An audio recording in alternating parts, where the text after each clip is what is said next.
Olá, neste vídeo irei apresentar o método para a estimativa da massa molar de um gás, utilizando a equação de estado do gás ideal. Antes de prosseguir, gostaria de pedir que você se inscrevesse no canal para receber todas as atualizações. Bem, o problema consiste no seguinte: deduza a equação entre a pressão e a massa específica, ρ, de um gás perfeito de massa molar m. Verifique graficamente o resultado com os seguintes dados referentes ao éter dimetílico a 25 graus Celsius, mostrando que o comportamento de gás perfeito ocorre nas pressões baixas. Estime a massa molar do gás. E aí aqui logo abaixo nós temos os dados, né, do dimetil-éter. E a primeira parte que nós temos que resolver é a questão da dedução da equação da massa específica para um gás ideal. Então vamos lá. Então lembrando, a equação do gás ideal ela é dada por PV igual a nRT, onde P é a pressão do gás, né? Pressão exercida pelo gás no sistema. V é o volume do sistema. N é o número de mols.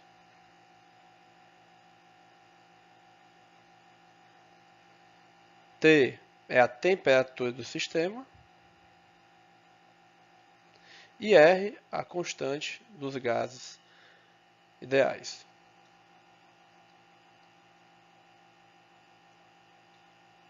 Ok? Tudo bem, mas também sabemos que N, né, o número de mols, ele pode ser dado por a massa do gás sobre a sua massa molar.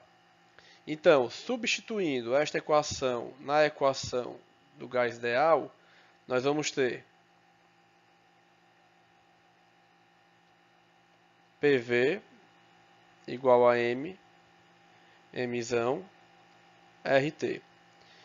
E também sabemos que a massa específica ela é dada pela massa do gás sobre o volume do gás, né? Que no caso é o volume que o gás ocupa no sistema.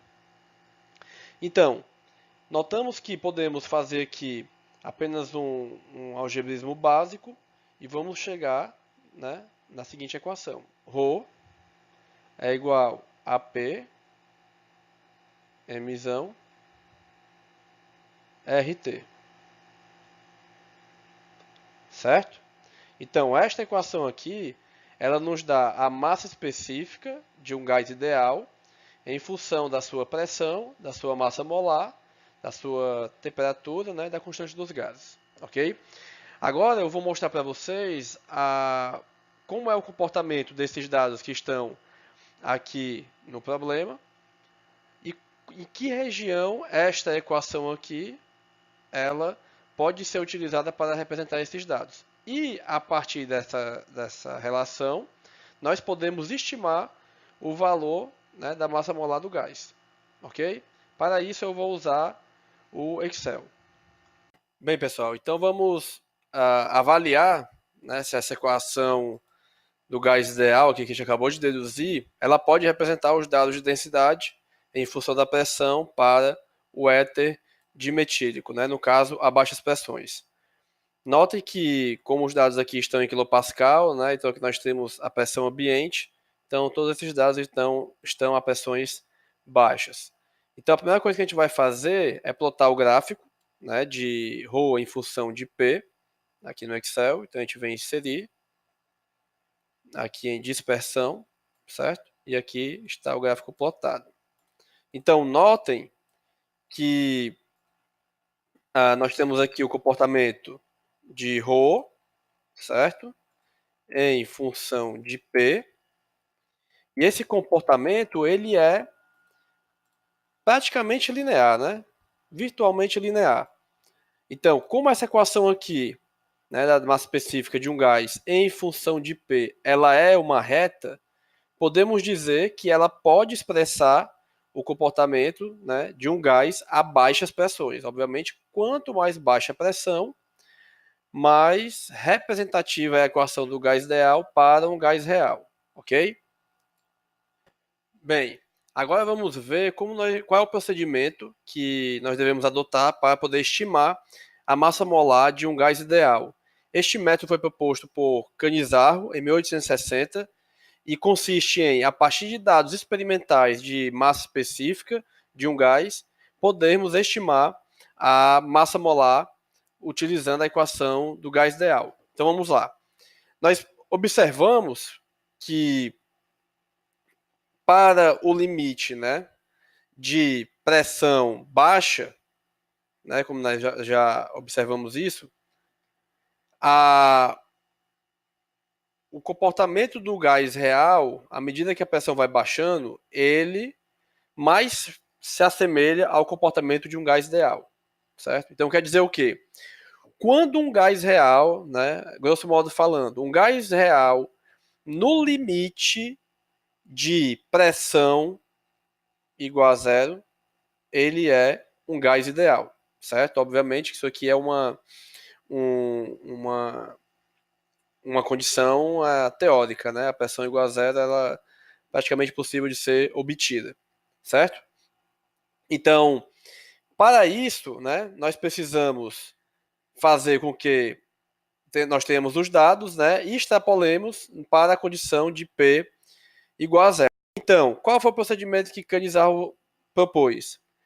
Primeiramente, plotamos o gráfico de ρ sobre P, que eu já coloquei aqui os dados, certo? Aqui eu só fiz dividir ρ sobre P, que está aqui em cima, ok?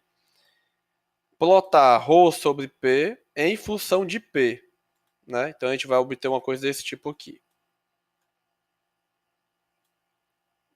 Ok? Então aqui nós temos, na verdade, ρ sobre P em função de P. Tudo bem? Então, notem que a partir do momento que eu tiver ρ sobre P, essa minha equaçãozinha aqui vai ficar da seguinte forma, ó. Ρ sobre P vai ficar M sobre RT. Ok? Então, eu vou pegar, a partir desse gráfico de ρ sobre P, vou fazer uma regressão, né? Uma regressão aqui, não vou ter tanto prejuízo se eu fizer uma regressão linear, e vou extrapolar esse dado para P igual a zero, né? No limite de pressão igual a zero. Então, vamos lá. Para a gente poder fazer aqui a regressão linear desses dados, utilizando o Excel, o que eu faço? Posso ver aqui, apertar o botão direito do mouse, linha de tendência, certo? Aqui em linear, tudo bem?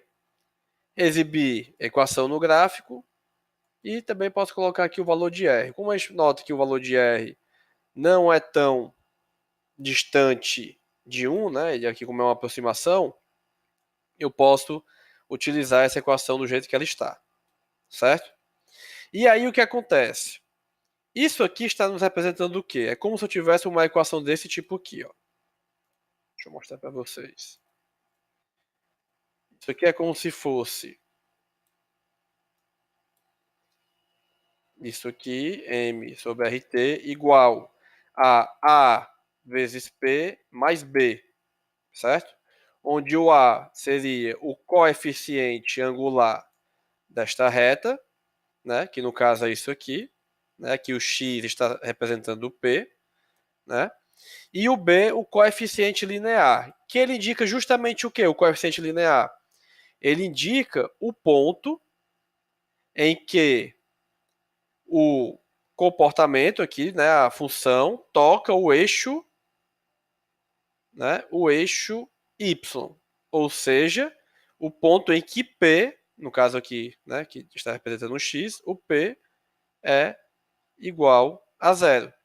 Então, a partir do momento que eu falo que P é igual a zero, eu vou ter M sobre RT igual a B.